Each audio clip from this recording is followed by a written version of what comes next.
ada yang makruh Pak untuk dilakukan orang berpuasa. Yang pertama suntik. Ya, suntik. Kecuali suntik infus Pak ya, apa? HCL ya, apa? HCL ya. Ya. Itu karena kandungannya adalah apa itu? Kandungan itu makanan Pak ya. Itu batal puasa Pak. Ya, tapi kalau demam Pak, suntik, itu boleh, makruh, tak batal puasa. Nah, tapi suntik narkoba Pak, itu lain lagi lah Pak. Suntik narkoba ya haram lah Pak ya. Masya Allah. Kemudian apa lagi Pak? Berbekam. Bekam itu menjadi makruh, sebaiknya tinggalkan. Karena bekam itu kan akan mengganggu stabilitas tubuh, pening segala macam, bisa berbahaya. Tapi kalaupun dilakukan karena sesuatu kebutuhan yang mendesak, tak batal puasa, tapi hukumnya makruh.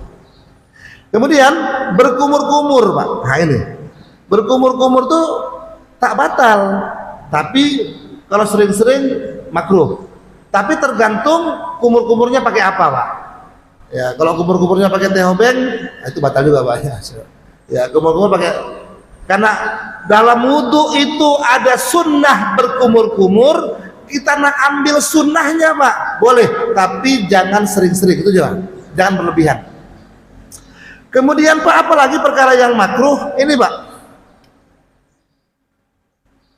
memasukkan air ke rongga hidung. Nah ini Pak, dalam wudhu kan kita dianjurkan dua hal itu Pak, ini nggak boleh diabaikan, istinsyak dan istinthar. Istinsyak, memasukkan air ke hidung, jadi posisinya Pak, letakkan air di tapak tangan, nirup, itu istinsyak. Kemudian itu istinthar, itu sunnah yang dikuatkan dalam wudhu. Tapi kalau dalam puasa itu makruh gitu Pak.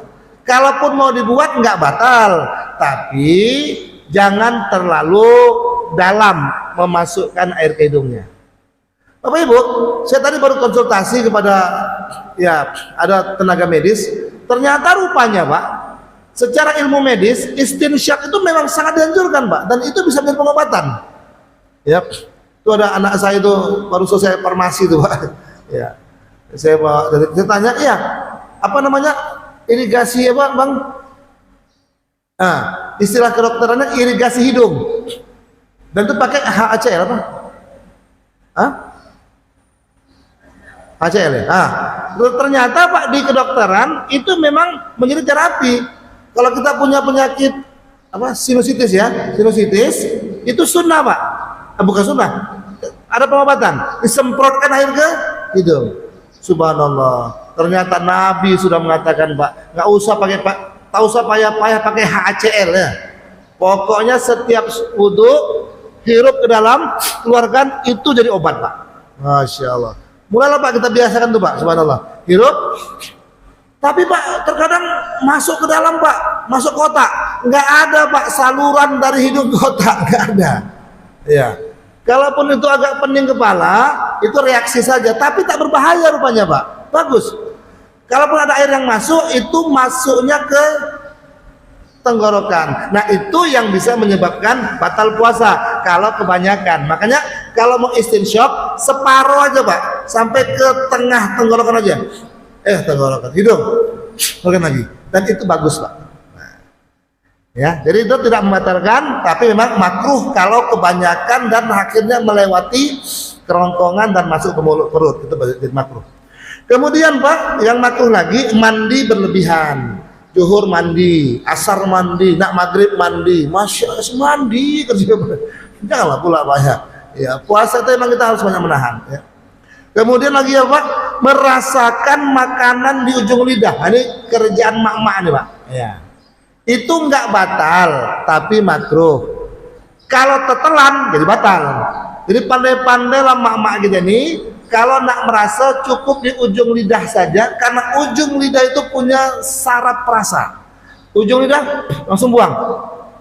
Batal? Tidak. Nah, tapi kalau mak-mak kita ini udah handal lah ya, takkanlah tiap masak tak dirasa, udah tahun-tahun masak Bu, masya Allah. Tapi kalaupun dilakukan, hukumnya tidak batal. Itu yang penting Pak. Mudah-mudahan kajian pertama ini Pak terkait fikih puasa bisa menambah-nambah ya mengingat kembali pengetahuan kita.